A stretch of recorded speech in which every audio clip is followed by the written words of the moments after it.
which led to the greeting center high above the capital city Eusebus. "This will be a good opportunity for you to reflect on a new Jedi lesson," Obi-Wan said. "Connection with the living force. There are beings from all over the galaxy here. You'll pick up many kinds of energies. With such a variety of beings crowded onto one planet, there is much to learn." "Yes, Master." Anakin walked out onto the landing ramp, his eyes eagerly sweeping the platform. "Are you picking up anything about the mission ahead?" Obi-Wan asked him curiously. His master often asked the question as soon as they stepped foot on a planet. Sometimes he even asked it before they landed, if he sensed that Anakin was swept by intuitions about the mission to come. Anakin reached out to the Force. Sometimes it felt so easy. The Force was there, right within his grasp, and he could fold it around himself as easily as slipping into his travel cloak. "I don't feel darkness here," he said. "I feel tremendous energy. It's not all good, but it isn't dark. It's just life," Obi-Wan finished. "Emotion, expectation, hope, worry, excitement." They squeezed aboard a crowded turbo lift that brought them down from the greeting center to the surface of the planet. They spilled out onto the main boulevard of Eusebus. "Look around," Obi-Wan directed. "Tell me if you see anything out of the ordinary." The ordinary? There didn't seem to be anything ordinary in Euceron City. It was a city built entirely of plastoid materials, since there was no native stone.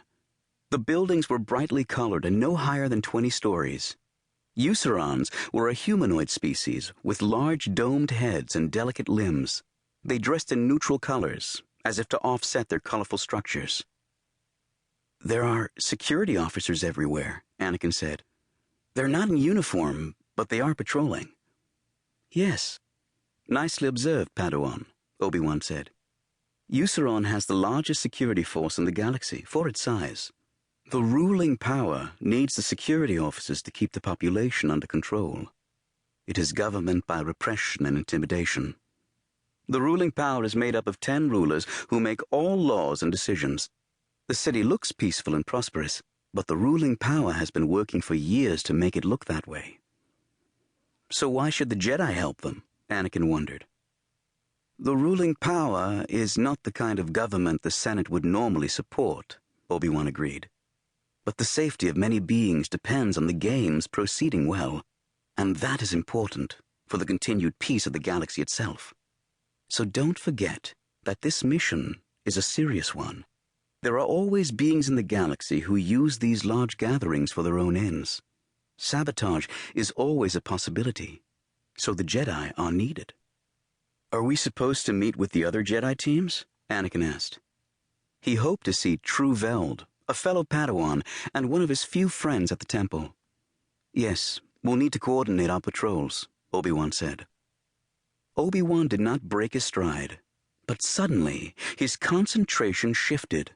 Anakin could see the change. "Something is wrong," he murmured. Anakin threw his own attention out like a net.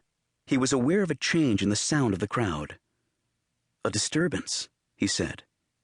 Ahead was a large square. Food stalls were packed in tightly and cafes ringed the edges. Anakin saw a knot of beings across the square. They were packed so tightly it was difficult to see what they were looking at. He heard a roar of anger. "Hurry!" Obi-Wan tried to make it through the crowd, but the beings were crowded so densely now that it was impossible.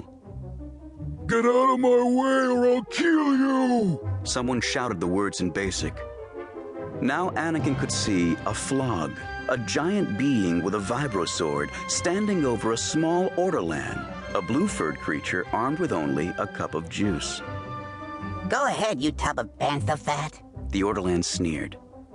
"This isn't good," Obi-Wan muttered. Suddenly the Flog took his vibrosword and slashed through a small stone table. The group who had been sitting at it fell backward.